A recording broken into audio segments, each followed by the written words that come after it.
Ladies and gentlemen, boys and girls, it's Tuesday, October 20th, 2020, and you know what that means. It's 11 days until Halloween, and also it's time to get nerdy, y'all. Welcome to episode number 162 of Two Nerds in a Pod, the nerdiest video game podcast in the galaxy. I'm Lam, also known as Mr. Nice Guy, and I'm joined by my comrade in gaming commentary, the Miggity Mac, also known as Maction. Mac, welcome, brother. How you been, man? I've been all right. It's been a good week, although I must admit I would normally see you on Thursday, but I missed you. Still had fun, just missing my second weekly dose of Mr. Nice Guy. Yeah, for those who don't know, we usually play a game of GURPS on Thursday night with a few other friends of ours. And I was busy this week. I had some good friends and family in town, and I wanted to hang with them. Not that they're more important than Mac, but when people fly in to see you, you got to spend time, and you want to spend time. So we did that. It was fun. Um, what else is going on, Mac? Lots of gaming that we'll talk about later. I do have a show coming up this weekend. Going to be in Leesburg, Indiana. So if anyone lives there, you can follow me on Twitter, and I will tweet out the location of that show. It should be a lot of fun. So yeah, I'm hyped for that. Comedy's picking up with social distancing, and life is good, Mac. But you said it was a good week. So what was good about it for you? I tried out a few new things. We did something well, I'll say more about in what we've been playing, but I'll fill you in as well as everybody else on the interesting idea that we tested out during Thursday when we didn't have you, but also just trying a lot of different things lately, doing some cooking a little bit. No way. Cooking with Maction. The people need it. The Well, people need it. believe it or not, back when I was in high school, I had an open, slot of time, and so I was actually TA for the teacher who taught, who taught the cooking class, who taught foods.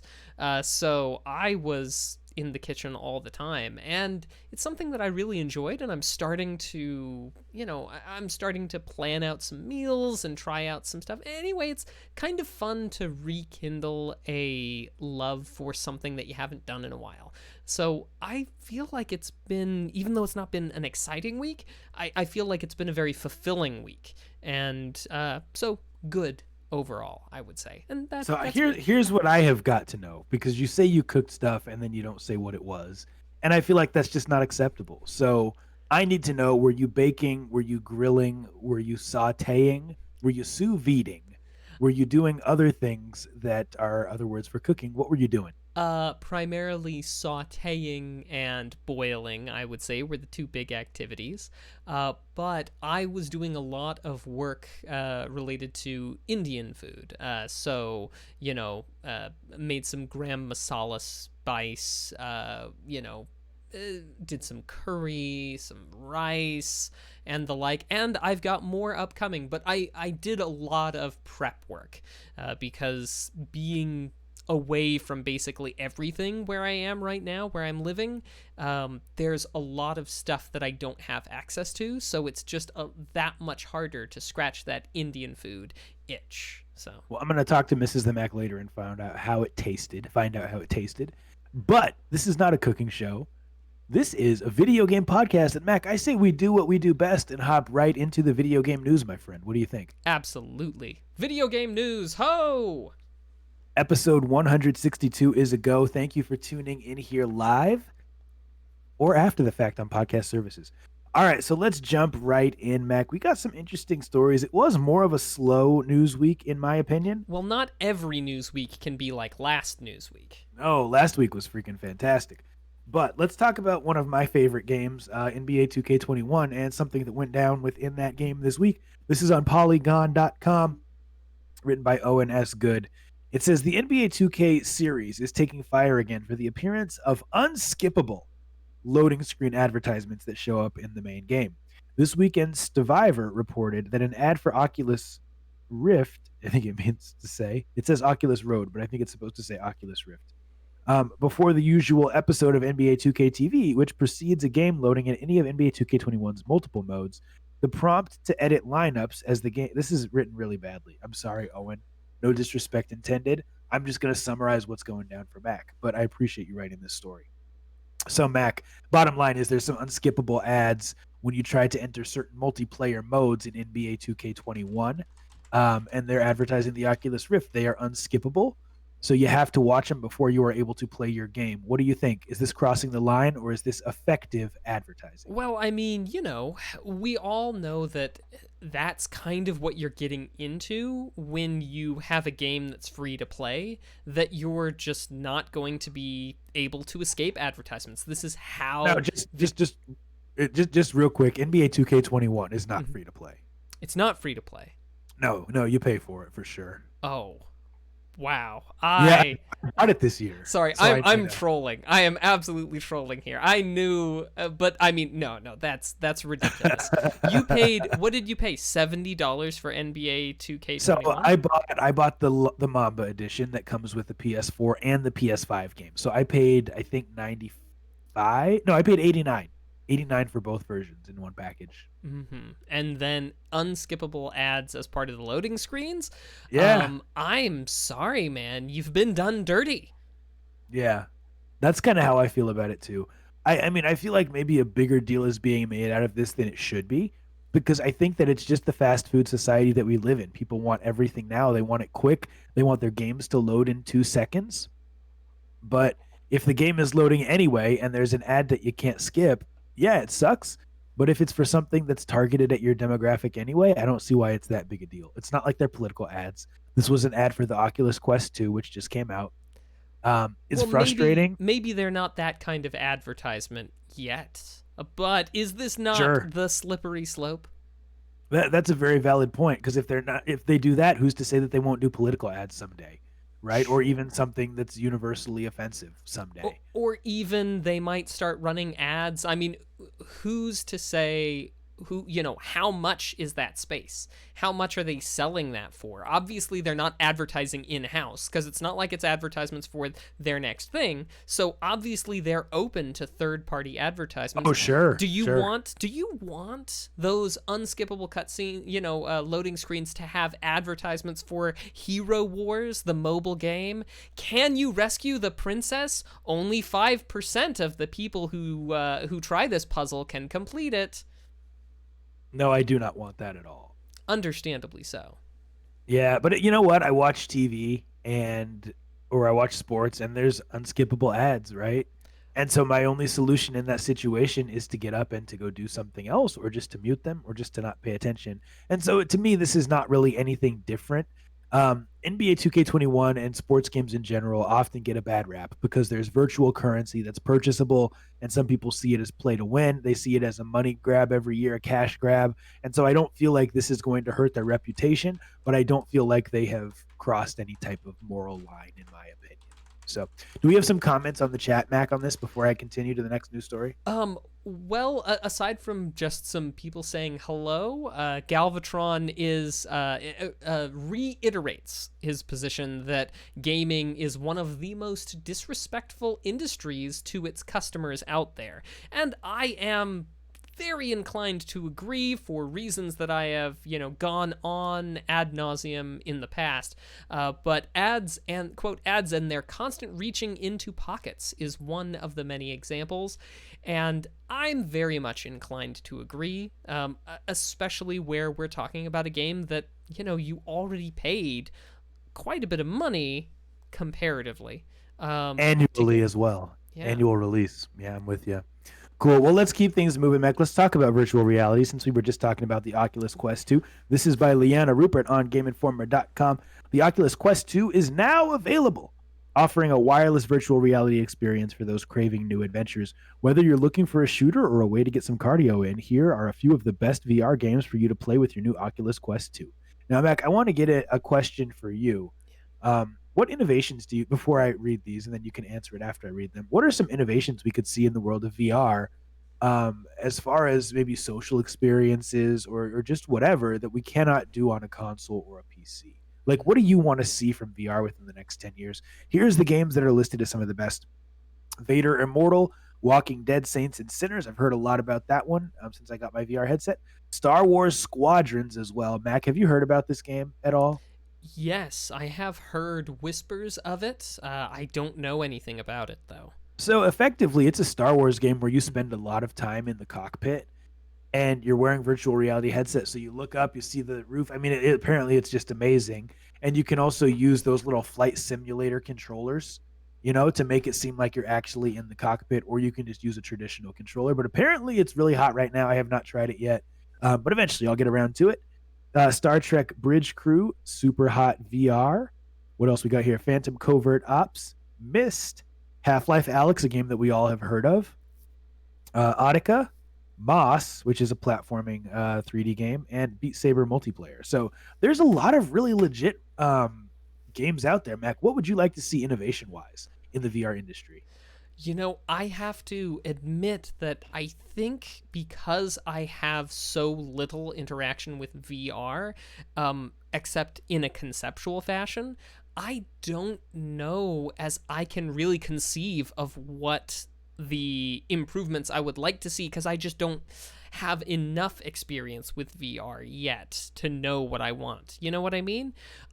Yeah. In some ways, I'm still kind of blown away by what we experienced when we got to try out the HTC Vive before it was released, and also my brief time that I played Beat Saber and Bridge Crew when I went and visited a friend about a year ago or so, and I just had a great time there.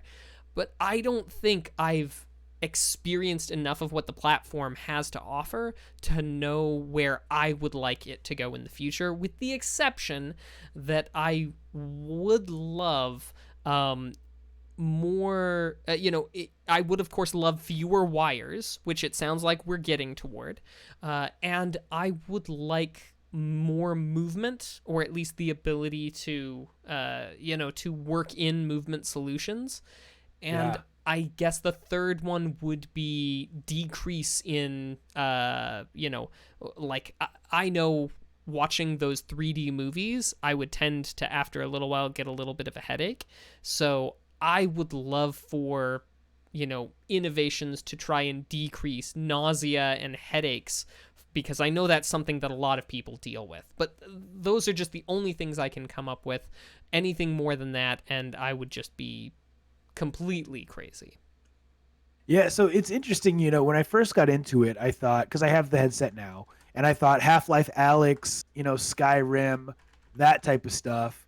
And I do those things, but one thing that I've really gotten into is this app called Big Screen.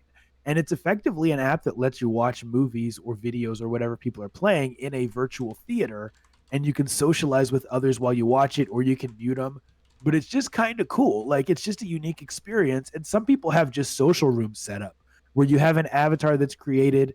There's rooms about politics, there's rooms about sports, there's rooms where they're just watching old episodes of South Park or the Boondocks. It's just a super cool idea.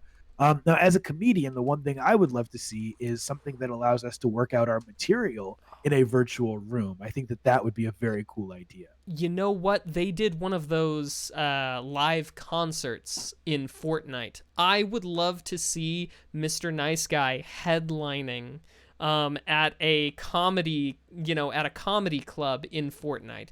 I might even tune in and consider getting at least on somebody's Fortnite account so that I could catch the Mr. Nice Guy exclusive Fortnite comedy special. Yeah, dude, I appreciate that. I'll write all jokes about Fortnite and how I don't enjoy it. That would be fantastic to do that in game. How meta would that be? Oh, the metaist. The metaist. Well, speaking about, I don't even know how I'm going to transition to this next news Battle story. buses. Am I right? Am I right? That's right. That's Reviving teammates. That's why he's the comedian and not me. Oh, yeah. Leave it to the pros, Mac. Leave it to the pros, brother. No, I'm just kidding. All right, so moving on to our next news story. This is on Polygon.com. This is one that's literally happening right now. This Twitch live stream that I'm about to mention is happening right now. This is written by Karen Hahn. Among Us has quickly become one of the biggest games of the year, and its latest player is none other than U.S. Representative for New York's 14th Congressional District, Alexandria Ocasio-Cortez. I apologize for mispronouncing it. Tonight at 9 p.m. Eastern Time. Do not leave our stream to go watch it. I'm just mentioning that this is happening right now. She will stream the game on her Twitch channel as part of an effort to get more people to vote. She'll be joined on her stream by streamers like Pokemon, Hassan Piker, and others.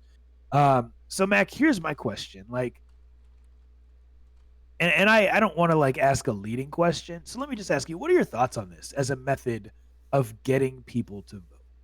You know, going to Twitch and streaming a game.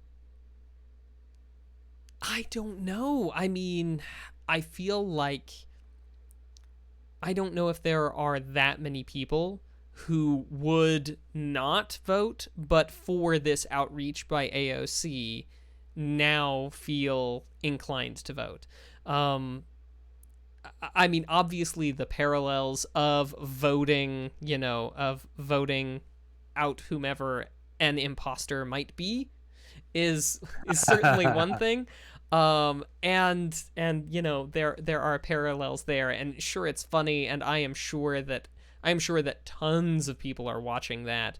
But I mean, I don't know if there are, and I suppose at the end of the day, it's a success even if just a few people make that thing. If you do the thing and 20 people decide to vote that otherwise wouldn't have, I mean, I it can make a difference in places. So, I mean, more power to them. But I just don't know who was on the fence until they see the now currently happening live stream. Right, right. Someone doing something that they wouldn't normally do and saying, "Hey, you should go do this," right? That's not how it works. But at the same time, here's why I think this is a brilliant idea. Welcome to everyone who's saying hello in the chat, by the way. Back in the day, and this is before I was old enough to vote, I remember hearing about Bill Clinton going on MTV, I believe, and playing the saxophone, Mm-hmm. just simply to get that exposure to the younger voter because he knew it was a big platform at the time and kind of trying to show that in his mind he was hip, that he was cool. He's on MTV as a presidential candidate. She is not a presidential candidate, but this is a similar thing, Mac. In a time where COVID-19 really does not make it safe to have a presidential rally or to have a fundraiser that's in person, she's doing something that is allowing her to reach a huge audience of people who probably would have voted, but maybe some of them wouldn't have. And I think that this is a good idea, using the virtual world to meet with people and encourage them to do something that we should all be doing anyway, right? She's not holding a rally. She's not trying to do a big Zoom call or go on CNBC or CNN or Fox or whatever. She's doing something that is easily accessible and people can interact with her live. And when I checked earlier, it showed that she had like what was it, like a quarter million views on her stream. So I think it's working at the very least. Yeah. I mean, I was not aware that this was going on until you mentioned it, but I will say that for my part, and maybe it's just because I already did the thing that I'm like, I don't know who's on the fence but for this. Although I suppose it could be a very good opportunity to be like, hey, here's where you need to go. It's just like, if you're in this state, you go here, and so on, or at least get more of that information into Yeah, people's for sure. hands. But then again, it is kind of the information age, so I feel like that's there. But I mean, no disrespect to AOC. I just feel like I don't know who's convinced that wasn't on the fence about it. I'm a fan of AOC. Like I'm a fan of the work that she does. I think she's a straight up baller, and I love the confidence that she shows, that she exudes anytime she steps in the room, and anytime she's interacting with someone who is contentious or disrespectful. Like the lady is just straight up. She's straight up gangster. Like I love what she does, and so I like that she's doing something innovative as a way of getting out to people because there's a lot of people, both men and women, who really look up to her. And so I just think that she's using a platform that she's not typically using to get word out, and I think that's great. So let's move on. We got a couple more news stories. How far in are we, Mac? I freaking Oh, need to check my audacity no and see how worries. We're much we're time. 20 minutes in. You know what? Let's end on this one then. Um, this next one is about GameStop, and it's about how it's not going to be open on Black Friday this year, following suit of many other retailers. They're attributing it to the COVID-19 thing, but really, I think they've just actually realized that they don't want to be open on Turkey Day. Mac, when's the last time you actually went out on a Black Friday to buy something? Like, I can't remember for me. I would say probably 2015, I think. Yeah. Yeah. Yeah, and I think it was for me too, because that was the last year I was living in the same city as you. Point being, I don't think it's just coronavirus that's making them not do this. I think that we're just making that huge switch to digital. Like if you want a video game that's on sale on Black Friday, you have at least four options where you can buy it online. If you want a TV, on the other hand, you probably may need to go wait in person, depending on availability. But I just feel like we're shifting, and it's good to see because I don't want to go out on Thanksgiving. I don't want people to have to work on Thanksgiving. And I really don't want to wait in line. So I'm really happy to see that the games industry and other industries are going this route. Mac, that has been our news for the week, man. All right. Well, I will say one thing about Black Friday. Not a fan of, of making it whenever that change happened, that it started bleeding over into Thanksgiving. But I will say that going out early Friday morning, there was almost always a certain energy in the air that while sometimes could turn a little bit crazy, was certainly interesting. But just in general, yeah, I hear you. But with that being said, let's take a look into the past, shall we? With a little bit of gaming history. And I have to admit, there are some big events that happened this week in years before. But to some extent, we've covered them before. So my apologies, but I still think for anybody who hasn't already heard this from, say, episode, I imagine it's probably going to be like 120 or so, which would have been last year around this time. It still bears mentioning. And first and foremost, 1994, the release of Sonic and Knuckles for the Genesis. Okay, so Nice. the game reasonably cool, right? I liked it. I enjoyed being able to play Sonic and play through the Sonic games as Knuckles. But it was a game that was made in large part because Sonic 3 was just not quite ready. And they needed something here in the release cycle to get something out there, and so they did this with Sonic and Knuckles. But as an added bonus, they worked in the lock-on technology, which allowed you to, flip open the top of Sonic and Knuckles and plug in the game, whether it was Sonic 2, so that you could play through Sonic 2 as Knuckles, or Sonic 1, so that you could play through Sonic 1 as Knuckles instead. But that pass-through technology, allowing the game console to read through certain portions of the original game, but also to read through portions of the game that were unique to the Knuckles cartridge. Things like, character commands. What happens when you jump and then you jump again? Well, if you're Sonic, nothing, of course. You jump, you hit it. It's not like you get a double jump or anything. If you're Knuckles, you start that glide and the like. And then, what happens if you bump up against a wall? Well, if you're Sonic, nothing, naturally. But if you're Knuckles, you climb that wall. You climb that wall. You climb that wall. And so, in some ways, what's going on there is not dissimilar from what happens when you play, for example, a ROM hack. Essentially, when you think about ROM hacking, that's what they did with Sonic and Knuckles and the pass-through technology, with the exception, of course, that that the patching, if you will, is being done on the fly by passing it through the other game cartridge. Nonetheless, though, a cool bit of technology. It saw, in spite of its promise, in spite of its its ability to do this sort of a thing, they really didn't use it in anything else. And obviously it wasn't that much longer after Sega, or after the Genesis, that we started transitioning away from cartridges and over to CDs, in the later 90s. So obviously this lock-on technology didn't really find its stride in really any of the other things, although, I mean, used for things like the Game Genies and and so on. But this is when the first one that they actually used it to essentially make a whole ROM hack, if you will. Anyway, I've blathered on long enough about Sonic and Knuckles. The real important, the real amazing thing about this week in video game history would have happened in 1985. And in early October 1985, Nintendo, on the heels of thinking that they wanted to get into the video game market, obviously very hesitant because of the video game crash that had happened just a couple years earlier. Well, they did their pilot program, and they sent an unknown little plumber and a small beige-looking box to New York City for a limited release, a test release, really, of the original Nintendo Entertainment System.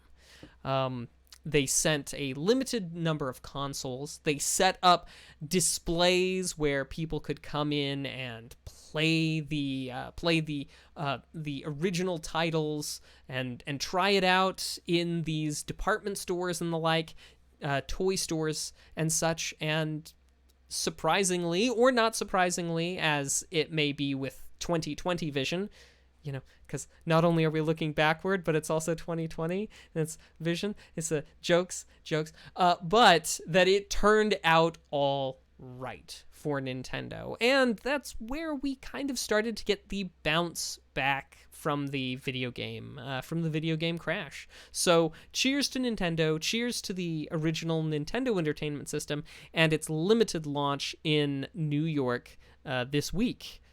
New York. It's gaming history. Now, did you ever see the High Score episode on Nintendo on Netflix? The High Score documentary did an episode on Nintendo. I think it was the third episode. I think so. I think I have seen that one. Wow. It was pretty dope, and it went a little deeper into what you were just explaining. And so I think everyone should go watch that because it was very insightful and very entertaining, in my opinion. I think everyone should check that out. And, I will have, just to field something that Galvatron's saying in the chat, I have to disagree with you about the idea of Nintendo entering the game market in 85 as a low-risk proposition. That may be, like I say, in hindsight, but the fact that cartridges had to be buried in the desert because it was costing the company more to hang on to them, Atari that is, than it would be, it was costing them more in just storage space than they could afford. The fact that so many consoles, places had to close up shop, the fact that they had to brand this as an entertainment system instead of a video game console in order for stores to carry it, does not, it is not a low-risk proposition. They had to do a lot of work to get stores to just carry the Nintendo in the first place. So, I mean, I hear what you're saying, respectfully disagree, though. But that's all the time we have for gaming history. Cool. We will move on to our next segment, a segment called The Topic of the Week, where we talk about the hottest story in gaming and give our opinions on it. And if you're here in the chat, we want to hear your thoughts on this as well. Mm-hmm. Mac, this one is from TheVerge.com by Tom Warren. And here is the story. Microsoft's Xbox app update for iOS and iPad OS is now live, allowing Xbox One owners to stream games to their devices. A new Xbox app is available in the App Store that includes a remote play feature, which lets Xbox One console owners stream their games to an iPhone or iPad. Remote Play is different to Microsoft's xCloud service, which streams games directly from servers instead of your own Xbox One console. This Xbox Remote Play feature will only connect to your Xbox console, not to xCloud. It's similar to Sony's own PS4 Remote Play feature that's also available on Android and iOS. So, Mac, here's my question for you, and I'll tell you my experience with this a little later because I tried this tonight. Or not tonight, last night. Basically, I had to turn on my Xbox, but then I could be upstairs in my home, laying in bed, playing these games on my iPad using an Xbox controller. So, yes, it's cool, but is this something that we need, or is this just Microsoft trying to do what Sony did? I mean, can you see any practical use for this that would excite you? Man, arguably, video games, there are those who would argue that video games don't have any practical use at all. I am not one of them. But still, with a disclaimer like that, I don't know, man. I'm I'm not sure. I can't see how I would use it or where I would use it. say okay, so let's back up Okay. because you're a PC guy. Yeah. So let's say that there's a similar feature, and maybe there already is that I don't know about. Let's say there's a similar feature on Steam. Yeah, Where- there's Big Picture, I think, right? That lets you Well- do it on television. Yeah, but let's say because to me this is really about portability. So let's say there's something that allows you to play your PC Steam games on your tablet remotely. Maybe that already exists. I don't know. Is that something that would excite you? Do you see a practical use in that? Or when you're playing Steam, do you just want to be at your computer? When I'm playing, I kind of just want to be at my computer. But then again, one of the things that goes back to a conversation we have often, whether it's about mobile games or, often with porting and the like, is that sometimes there are games that are just so much more suited for their control scheme. And I feel like by control scheme, I mean having a keyboard and a mouse, as well as, my computer screen in front of me, being seated. There's a lot of stuff that goes into it, and I can think of a game or two that I would enjoy otherwise, but probably not as much as it would be just walking on down here and, hopping on the computer. See, and that's kind of how I feel about it. Like, I like being able to play my games in different places. Like, I like that I don't have to, unplug my Xbox, first world problems, right? Unplug my Xbox and move it to another room, and then I got to replug it in and turn it back on. It's really not that big a deal. Just to give you some examples of what I did last night, I played some Halo 5 because I wanted to see how it would run. It ran okay on multiplayer. I tried some Call of Duty Warzone. It absolutely would not run.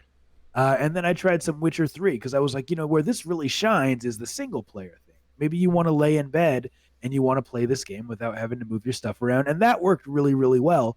But I just don't know why Microsoft is putting the effort into this at this point when they also have xCloud. Just make xCloud available for iOS. Don't worry about the remote play aspect. Just give us xCloud for iOS. I don't get it. Well, to that end, I believe that there's some kind of a hang-up with Apple with respect to xCloud. Presumably, Apple does not want Microsoft releasing an application that's still in beta. I've heard at least that as being a reason for that floating around, but that to your point about why not just xCloud on iOS, that's I think the crux of it, at least for now. And maybe this is really just a stopgap measure to not leave the iOS users out in the cold until such time that xCloud is finally available on iOS. No, and you're 100% right. And Galvatron echoed that sentiment in the chat. It is absolutely that Apple won't allow that. And so my point is, get xCloud to the point that Apple will allow it. Like, do something. Whatever you got to do to get this on iOS, which so many people own, make it happen. Now, Galvatron brings up another point that's something I thought about last night. He said there is a use for this remote play. People ask, why would anyone play a Switch in an airport? Now, it's not quite the same thing. Because on the Switch, you're actually taking your Switch, which is a portable device, and using it in the airport. With this, it's just remote play. So to give you guys an example, you open the Xbox app on your iPad or your Android device. You turn on your Xbox remotely. You start an app remotely, but then you have to connect in order to play remotely. And it goes through this little process. And then it's laggy. There's some input issues if you're using a controller. The graphics have some issues, but for the most part, it's smooth. But it's not quite the same thing as being able to play a game directly on the device because it is remote play. But it does seem like they're just trying to achieve what the Switch has been doing for a while. And I wish that they would just do that through xCloud rather than through remote play, especially since PlayStation has had remote play for a long time. So I feel like I've beaten this horse to death. I had fun with it, but I don't know if it's something we need. That's what I wanted to say. Yeah, and I similarly, I'm glad that you had fun with it. I'm really glad that you were able to try it. I don't have an Xbox, so I, am really kind of but I'm glad that you got to try it, and although I feel like I would have come to the same conclusion as well. Yeah, so that has been our topic of the week. All right. Well, now let's take a look at a crowdfunding project that's trying to get off of the ground. We call this Kick or Kickstart. And at the end of this segment, we want to hear from you. Let us know if you're here with us live. Throw in the chat either Kick or Kickstart. The idea is that if you don't like it, you say kick it out of here, or kickstart if you do like the premise and such. And Mr. Nice Guy, I had probably about 3 different things to that we could have said, right? 3 Awesome. different things that we could have gone with. But I finally landed on this one. It's called Grindstone. So, it's Die by the Blade. The name of the group who's putting it together is called Grindstone. So they talk about their inspirations, and they mention the legendary Bushido Blade series. I've actually not played the Bushido Blade series, so that's on me. But at its core, this is primarily, it's a 2D fighter, kind of like Injustice or the Mortal Kombat series, but with 3D models. And it is a sword game. Everybody's wielding swords in it, and basically it's a one-hit kill kind of fighter with a lot of emphasis on action and reaction, parrying and repositing and such of the like. With that being said, if this is something that you're interested in, just to give you all the stuff up front, it's a $25 buy-in for a digital copy of the game for release in June 2021. Sword fighting, of course, one-hit kill. The hope is to release on PlayStation, PC, Xbox, and Switch. And like I said, with $25 as your minimum buy-in.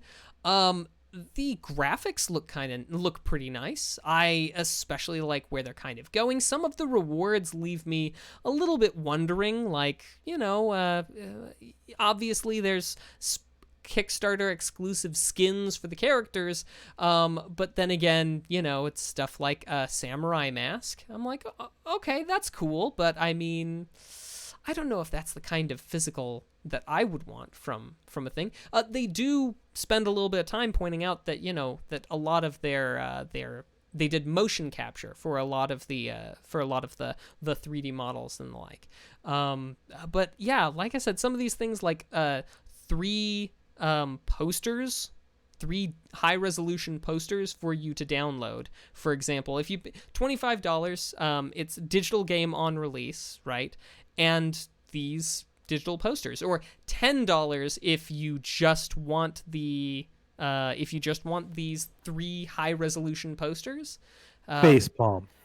Yeah, I feel like, and access to a Kickstarter forum for backers. Like, I don't know.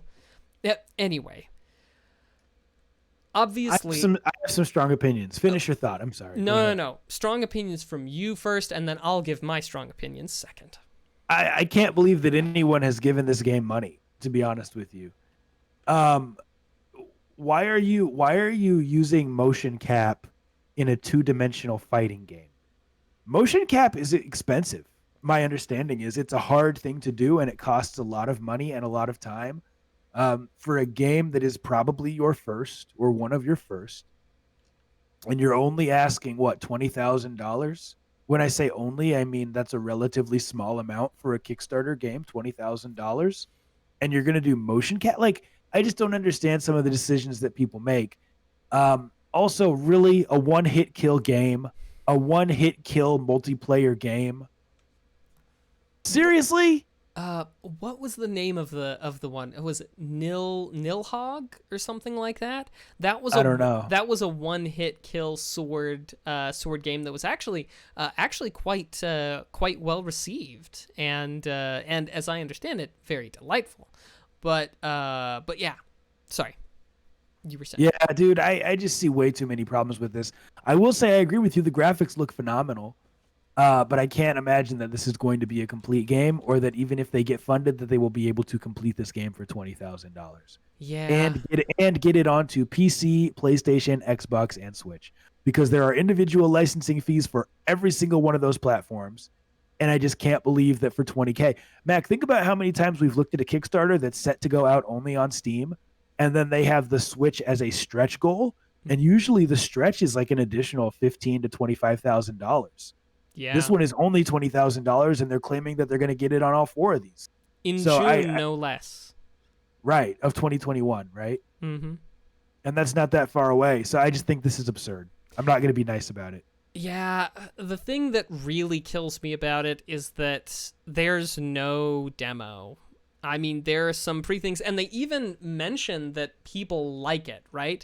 They're like, we've got testimonials from Screen Rant and True Achievements and Games Radar and the like. And they even mention that they've been trying out various things. They've got the local and online multiplayer thing working, presumably, because they've been able to try it and get feedback from people. If it's complete enough that there is, that that you have that, we need the demo. We need to try it, please, because... Dude, some of these testimonials aren't even compliments. They're just straight up statements. Well, the one from Games Radar just says, slicing and dicing are the order of the day here. I mean, that feels almost like it's a part of a quote where they took out the part that said slicing and dicing are the order of the day here, and nobody's buying, or something like that. Like, it just seems like it's a partial quote. Fair enough.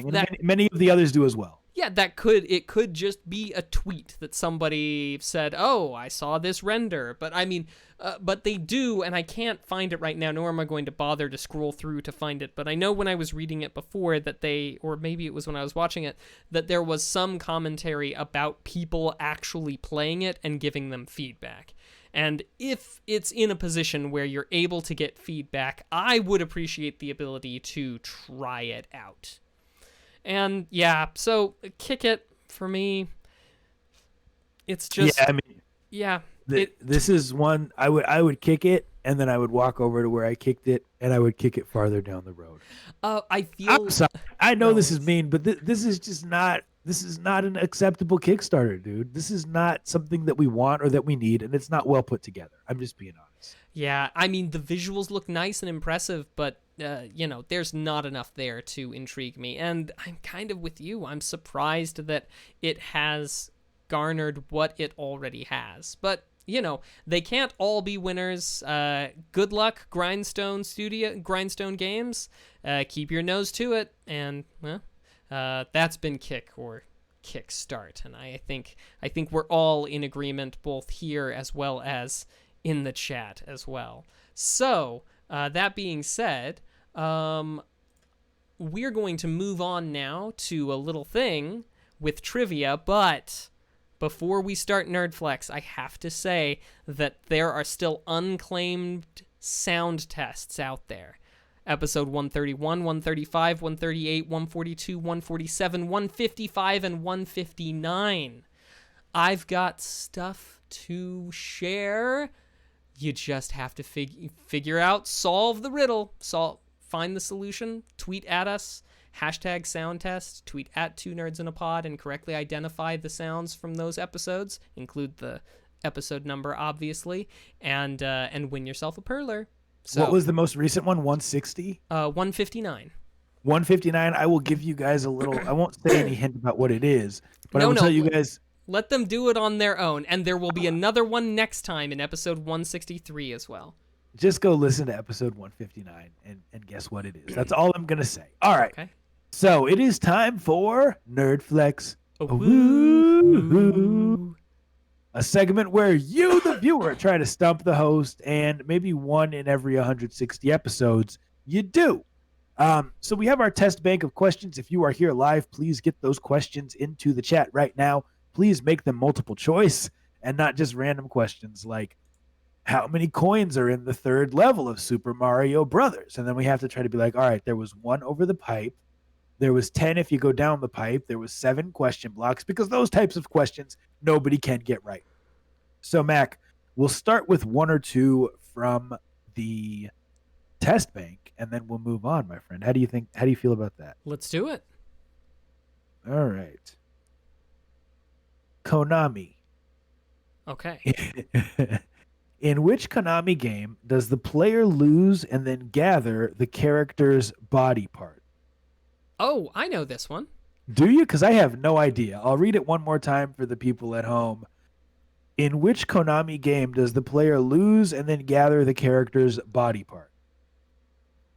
I gather the character. Well, I mean, it's a Konami game. I feel like the answer is Castlevania 2, because in it you gather up the parts of Dracula, so that you can beat him. And now, to be fair, Castlevania 2 Simon's Quest had some issues with regard to translation and stuff like that, but I feel like you had to gather up the body parts to summon Dracula in order to kill him properly. So I think that's kind of a loss. So yeah. So Castlevania 2 Simon's Quest is. I'm just going to go with you because I have no idea.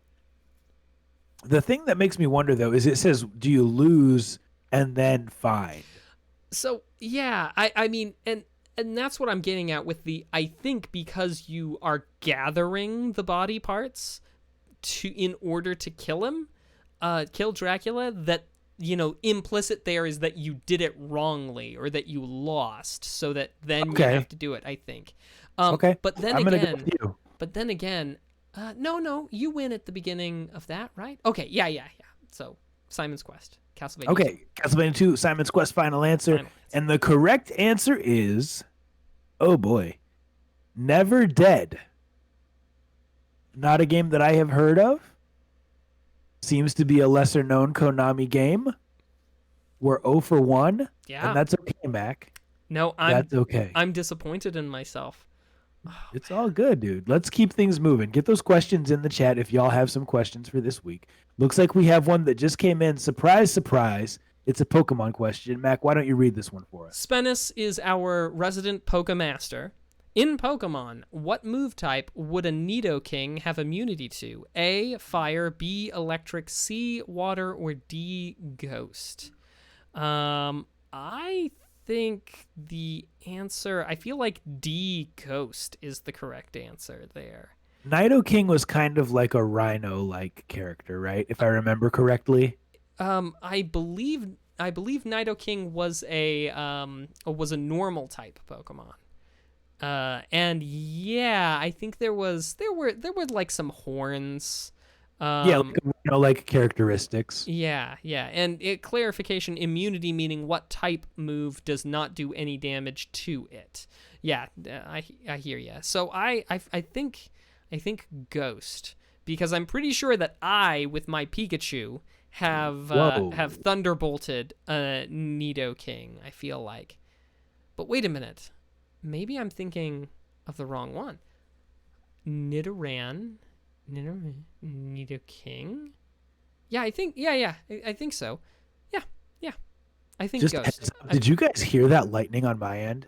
No. It was crazy. Like, it was loud enough that my mic picked it up. So if y'all lose me for a minute, that's going to be why. Okay. But anyway, I will go with, you're going with ghost. I'm going to go with you again, because I don't think that you're going to miss 2 questions. Maybe just in the off chance you should go with electricity in case I'm not remembering which Pokemon it is correctly, because a ground type, well, no, wait, a ground type wouldn't be immune. It would just be, it would just be resistant. It's not very effective. Yeah, I think I think it's the thunder, not the lightning. We know if there is anything that our fans and beautiful nerds that you are like, it's the pedanticism. We love That's it. right. We love y'all. Um, Cool. You go with Ghost. What the heck? Maybe that lightning that I heard on my end, that I heard with my own two ears, is a sign that I should go with electric. So let's go with electric. He's going to go with Ghost. Final answers. Let us know in the chat what the correct answers are, Spennis. And if anyone has a third question, you have just a couple seconds to get it in. If not, I am going to pull up one more from the test bank. Mac, do you think we got that last one right? Are you nervous about it? I'm feeling pretty confident. I'm not gonna lie, they had this in the first half, but we're gonna get it. Yeah, we'll get it. Okay, so let's keep things moving. All right, so Nidoking and its female counterpart Nidoqueen are both poison and ground types. So because of their ground typing, they are immune to electric type moves. Along with their poison typing, they also cannot be poisoned. Mr. Nice Guy, congrats. Dude, we got to give props to that audible lightning that helped me know what answer I should pick. It's true, dude. I'm so glad. As a team, we are 1 for 2. But I have failed us twice in a row. I feel like I'm on a real downslide lately. So let's see another test bank one. We'll see if I can't redeem myself this night. You know what's crazy? So the one that popped up is another Pokemon question, which is fantastic. Spennis will probably know the answer. Here's the question. What 2 types is the Pokemon Gengar? What 2 types is the Pokemon Gengar? I mean, I feel like Ghost, obviously, because he's Ghost. And here's the thing. I mean, I don't remember if he was 2 types in the original, but if he was 2 types in the original, he would have been Poison Ghost, right? But if we're talking like let a cloud of gas off, right? Well, yeah, but what I'm getting at is I feel like in later ones, like for example in Silver and farther on, that he probably would be like a dark ghost type Pokemon. You know what I mean?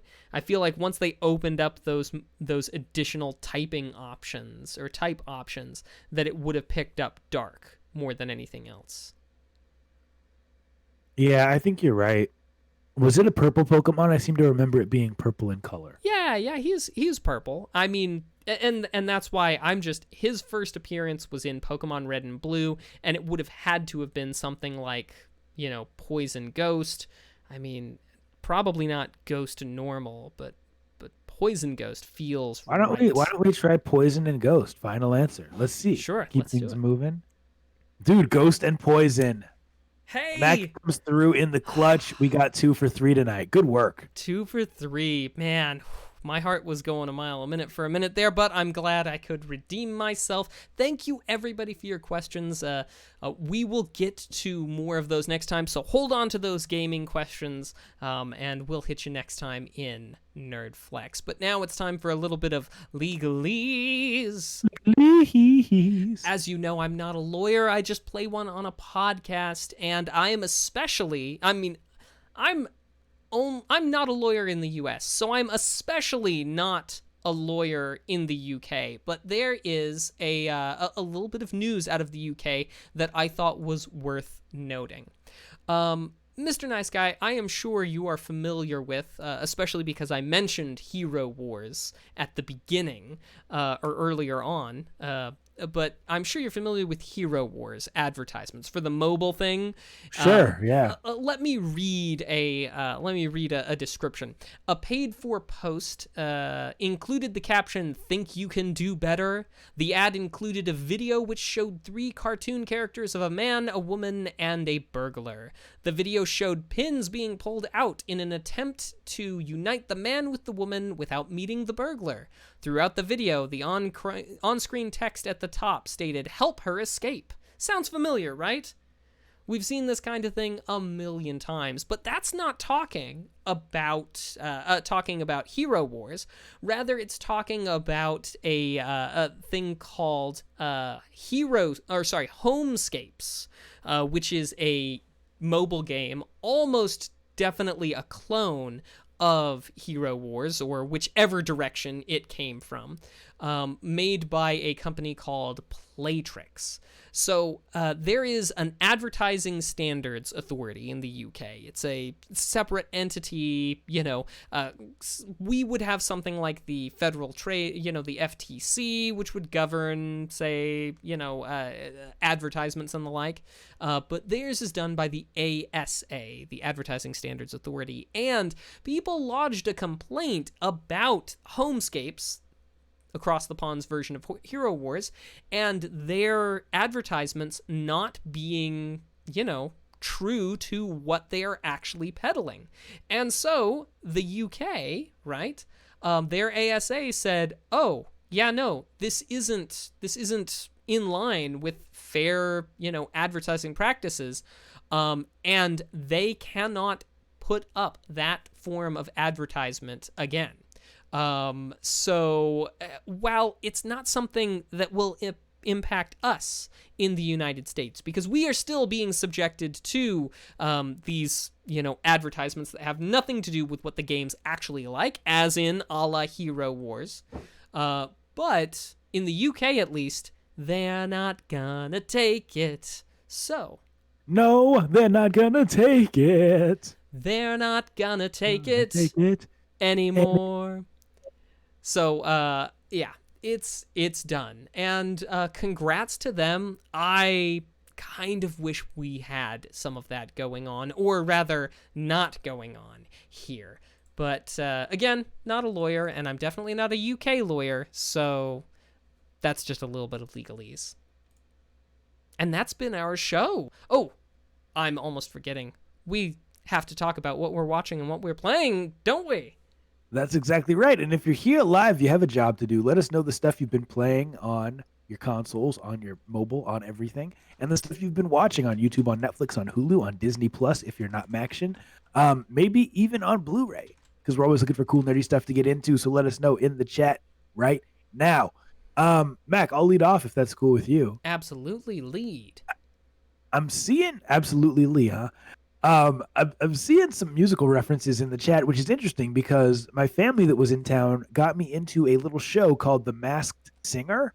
I don't know if you've heard of it, but it's actually really, really cool. Like, I'm really enjoying watching it. It's random celebrities wearing a mask and they're singing and performing, and people try to guess who they are over several episodes. I just want to get famous enough that I can sing off key on their Mac. I want them to say, you know what, Lam Galuka, come be on the show. And I'll just do straight up Weird Al Yankovic songs for every single episode. I have never been more happy than I am right in this moment to hear you say that. Yeah, it would be so much fun, Anyway, I also have started rewatching The Mandalorian in preparation for season 2, which comes out in 10 days. I'm very excited for that. And as far as what I have been playing, I've been playing a little bit of Xbox, like I said. I really got into Half-Life Alyx. I played a few hours of that this weekend. And doing some Nintendo Switch with the kiddies. That's pretty much it for me, Mac. How about you, buddy? Well, for my part, I've been playing mostly tabletop RPGs, and I've been getting back into Minecraft just a little bit lately, so that's been cool. I did say that I was going to fill you in on what we did without you. Short version is that because GURPS, generic universal role-playing system, we flexed those muscles, and I shamelessly stole the idea from another place, but played essentially Indiana Jones and the Raiders of the Lost Ark. Nice. That sounds like fun. Played, but obviously playing it as a tabletop RPG means that it started turning out very differently once people could, once people could direct indie and the like to do different things. So very fun. That's awesome. But yeah, so playing, a few tabletop RPGs, some D&D, some GURPS, a little bit of Minecraft, watching, Mrs. the Mac and I, we recently started watching, what was it called? We finally finished off Lucifer season 5, and I started watching The Boys on Amazon. And you just started it? What'd you think? I have to admit, I don't necessarily want a anti-hero, and I don't want anti-heroes and anti-anti-heroes. I was kind of hoping for some more good guys, bad guys stuff, but it's compelling.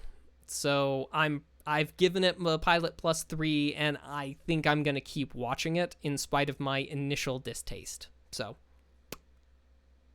Awesome. Well, that's some good recommendations. Why don't we read what the people in the chat are doing? Mac, you want to take which one do you want to take this week? Just pick one. I'll Go take for it. playing.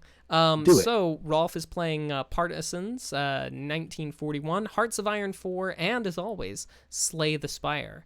Spennis is playing Fall Guys, Super Mario 3D All Stars, MLB The Show 20, Ghosts of Tsushima, Among Us, and Genshin Impact.